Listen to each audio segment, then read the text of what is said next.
This is the Lone Crater YouTube. We hope this video helps. You start by making a reliable backup. Copy the Ark Mobile save folder to your PC or cloud so you can revert if needed.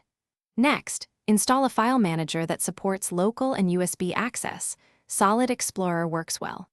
Once done, enable USB debugging or use MTP to mount the device on your computer. Make sure to keep the original save intact in a separate folder. This prevents data loss while you work. Now, you're ready to transfer the replacement save file into place. You'll now locate the exact Ark Mobile save directory, Android/data/com, Survivathark, mobile/files/saved. Once there, inspect file names. The new save must match the original file name exactly, so rename it if necessary. Then copy or move the replacement save into the folder and choose Overwrite.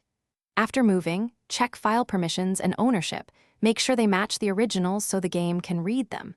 If you used a PC, safely eject the device and reboot the phone before launching Ark Mobile. Now launch Ark Mobile and verify the save loads. You should see your world or character as expected. If the game fails to load or crashes, immediately restore the backup copy and don't panic. Misnamed files or incorrect permissions are common causes. Once done, make sure to check that the file timestamp and size look plausible. If crashes persist, clear the app cache and reboot.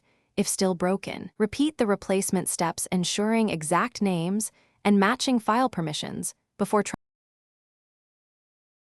Thanks for watching. Consider subscribing if we helped you.